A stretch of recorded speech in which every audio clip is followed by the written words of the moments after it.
Hi friends, it's Unicorn and welcome to the show called Unicorn Overplanned Her Reading Every Month, episode 1 out of 12 in 2022.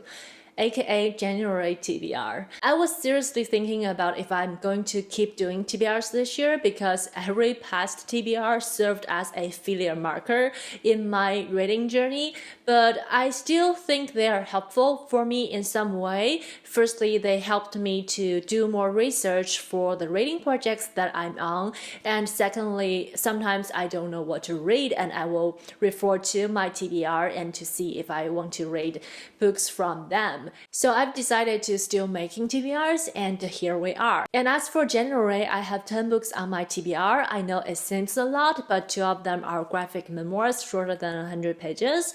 And 1 is books in Norwegian that I want to start reading. And also as a part of my Norwegian language learning. So it's like a crossover. So that doesn't really count. And 1 of them is an audiobook I started in December. I have just a couple of hours left, so I just need to finish it. So besides those 4, I only have 6 full-length English books to read.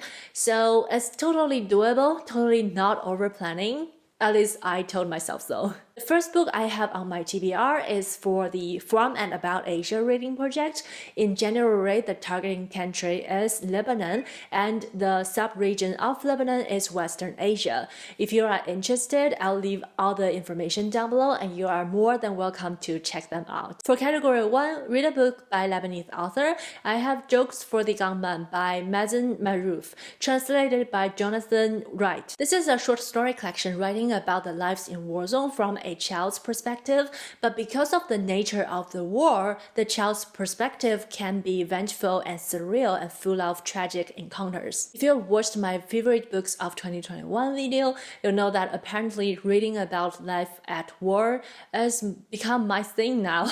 And this book also longlisted for the International Booker Prize in 2019. And then I have 2 graphic memoirs for this genre, both by Zena Abrasht, translated by Edward Gavin. The first one is called A Game for Swallows, To Die, To Live, To Return. Zena was born 6 years after the Lebanon's civil war started, so the war became part of her normal life.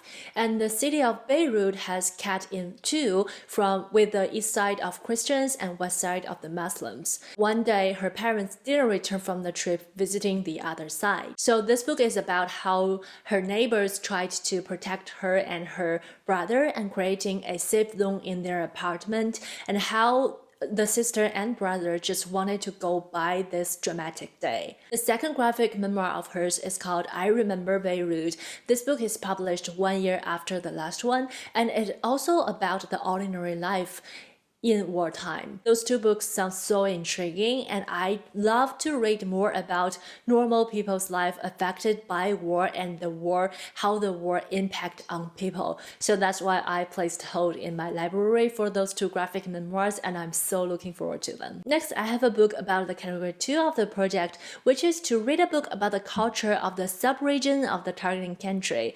So Lebanon is part of Western Asia, so read about a book about the culture of any Western Asia country will do. But I was still focusing on Lebanon, and I will read the book called Lebanon, A Country Through Fragments by Andrew Arson. This is a nonfiction about Lebanon's politics in everyday life from 2015 onward. So I think it will be more relatable for us to learn about the country nowadays.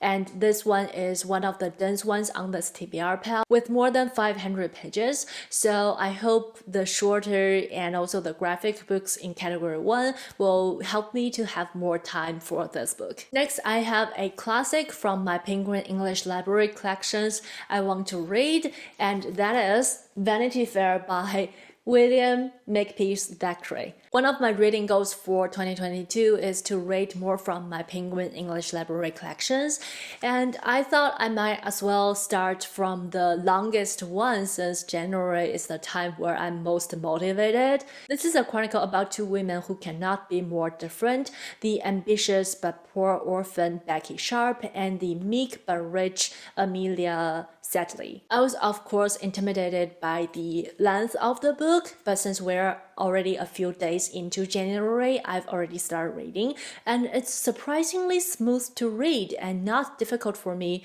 at all. Except that I took about 10 minutes to figure out, oh, Becky and Rebecca are actually the same name for the same person. I think that's a non-native speaker problem, but except that, everything went smooth. So now I have confidence to say that I will for sure finish this one in January. Next, I have that Norwegian books I was talking about that I want to start reading. The book is called Derfor må du vite at jeg er sammen by Ella Maria Hetta Isaksson. The title translates to, This is why you need to know I'm Sami. I know this book from Alice over at the Book Castle. She is Norwegian, and I'm so grateful that she introduced this book to us. This is a memoir of the author where she grew up as a Sami and she took pride in her identity. But with time going on, she realized that her friends and family didn't feel the same way.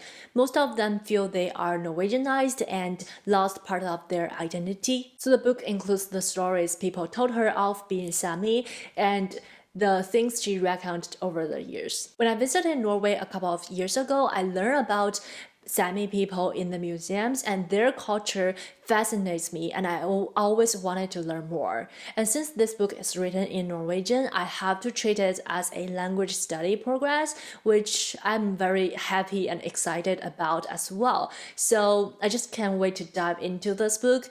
I don't think I will finish this book in this month, but I will be happily report back my progress of the book in the end of the month. Next up, I have Mrs. Caliban by Rachel Ingalls. This is a book about Mrs. Caliban who is just going through her day-to-day life, but a monster appeared in her town or village who is apparently related to her.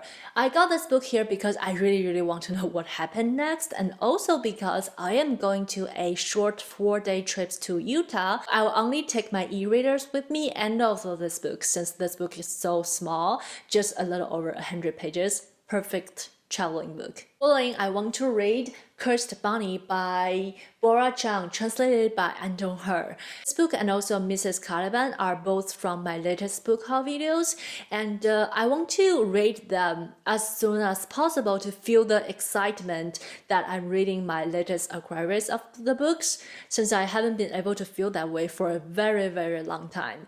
And this is a horror and magical realism short story collection, and I just want to take time to again appreciate a good design of a book.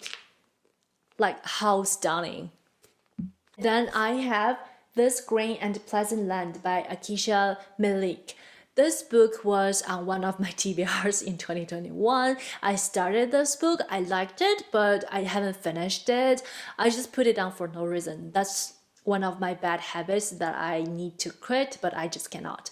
So I'm making it back on my January TBR, and I'm determined to finish it this month. This is a book about a man who was called by his dying mother to build a mosque in his very small, very conservative, and very much not Muslim village. And this request transformed his view of identity, friendship, family, and immigration.